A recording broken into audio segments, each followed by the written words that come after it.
کبھی عرش پر کبھی فرش پر، کبھی ان کے در کبھی در بدر، غم عاشقی تیرا شکریہ میں کہاں کہاں سے گزر گیا، کبھی راستوں میں تنہا کبھی ہوں ورود صحرا، میں جنوں کا ہم سفر ہوں میرا کوئی گھر نہیں ہے۔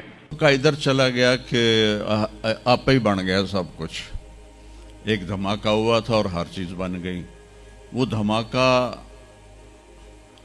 فرض کرو اگر یہاں کوئی ٹھا کر دے نا، ٹھا کچھ پٹاخہ ہی چھوڑ دے، تو آپ لوگ ان دروازوں سے کیسے نکلو گے؟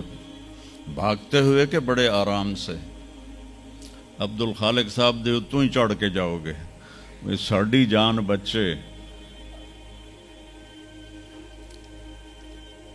اور اگر میں یوں کہوں کہ گندم کا ڈھیر پڑا تھا، اس میں دھماکہ ہوا اور گندم اڑتی ہوئی بوریوں میں جا کے فکس ہو گئی اور بوریاں سل گئیں اور ٹرک پہ چڑھ گئیں اور منڈی میں جا کے بک گئیں، تو تسی دو جتیاں مار کے میں نے باہر کٹ دے منا۔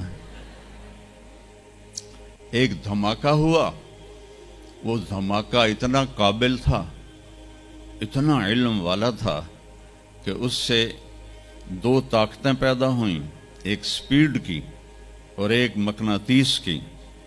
تو اگر سپیڈ اور مقناطیس کی طاقت میں ایکوالٹی نہ ہوتی اور 1/10 خرب سیکنڈ، یہ آسٹریلین سائنسدان کی بات میں بتا رہا ہوں، ایک سیکنڈ کے تو 100 سے زیادہ حصے ہو نہیں سکتے، لیکن انہوں نے کہا فرض کرو اگر ایک سیکنڈ کے 1/10 خرب حصے ہوں، تو وہ 1/10 خرب حصے میں اگر تھوڑا سا رفتار اور مقناطیس کی طاقت میں فرق آ جاتا تو ساری کائنات ٹکرا جاتی۔ لیکن یہ اتنی سمجھدار، اتنی اعلیٰ پڑھی لکھی کائنات ہے کہ نہ رفتار زیادہ ہوئی کہ پھیل کے فنا ہو جائے، نہ مقناطیس زیادہ ہوا کہ سکیڑ کے پھر زیرو کر دے۔ تو اس بیلنس کو خود بخود قائم ہو جانا، اس تو وڈا کملا کوئی نہیں، بے وقوف کوئی نہیں جو کہتا سورج کا بھی ایک سسٹم بن گیا، چاند کا بھی بن گیا، گلیکسی کا بھی بن گیا، اور اپنا آپ چلے جا رہے ہیں چلے جا رہے ہیں چلے جا رہے ہیں، ایسے ہی رہیں گے، ہمیشہ رہیں گے۔ کچھ کہتے ہیں فنا ہو جائیں گے۔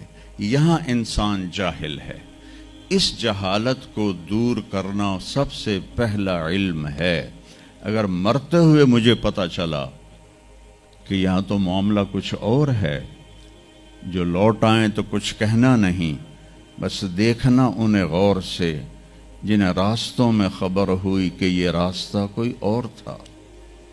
چلتے چلتے پتہ چلا کہ ہم تو کہاں پہنچ گئے، تو اس وقت تو پھر رب ارجعون کے نعرے قرآن کہہ رہا ہے، کہیں گے رب ارجعون، یا اللہ واپس کر دے، لعلی اعمل صالحا، میں بڑے اچھے کام کروں گا۔ اللہ نے کہا کلا، اب نہیں ہو سکتا ہے۔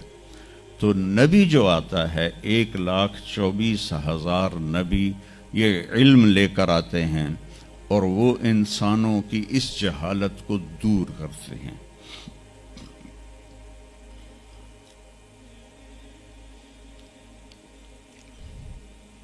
سب سے آخر میں اللہ تعالیٰ نے جناب رسول اللہ صلی اللہ تعالی علیہ وسلم کو پیدا کیا، ان کی زندگی کو قیامت تک کے لیے نمونہ بنانا تھا۔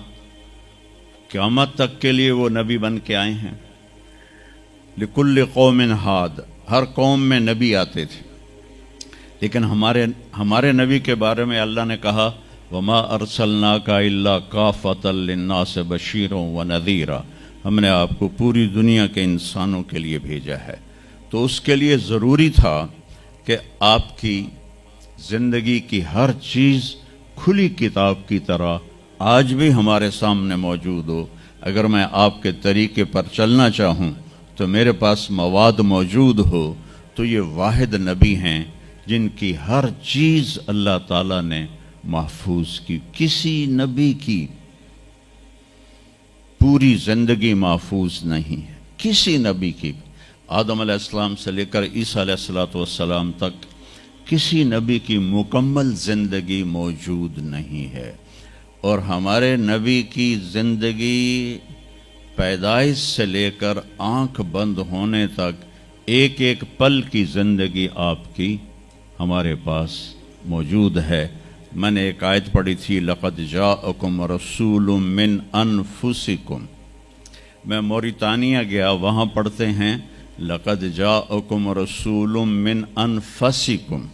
موریتانیہ ویسے تو افریقہ میں ہے لیکن عرب ملک ہے، وہاں سارے یمنی عرب رہتے ہیں سارے، اور پورے موریتانیہ میں آپ حیران ہوں گے ایک بھی بے نمازی نہیں، پورے موریتانیہ میں ایک لڑکا لڑکی مرد عورت بے نمازی نہیں۔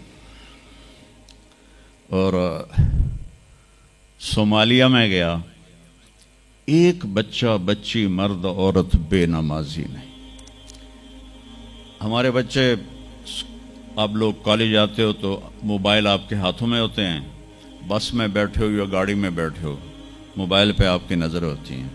اور میں چونکہ 2 دفعہ گیا ہوں صومالیہ، 2 دفعہ، تو وہ بچے جب صبح جا رہے ہوتے ہیں اسکول تو ان کے ہاتھوں میں قرآن ہوتے ہیں اور وہ قرآن پڑھتے جا رہے ہوتے ہیں، کوئی میچ ہی نہیں ہے، ایسی خوبصورت زندگی ان کی۔ تو آدم سے عیسیٰ علیہ السلام تک کسی نبی کی مکمل 25 نبیوں کے نام قرآن میں ہیں، 25 آئے تو 1,24,000 ہیں۔ 1,24,000 میں 5 نبی سب سے بڑے ہیں، نوح علیہ السلام، ابراہیم علیہ السلام، موسیٰ علیہ السلام، عیسیٰ علیہ السلام اور محمد علیہ السلام۔ یہ 5 نبی اولو العزم کہلاتے ہیں، یہ سب سے بڑے رسول ہیں، سب سے بڑے رسول ہیں۔ لیکن زندگی صرف ہمارے نبی کی من انفسکم میں اشارہ ہے آپ کی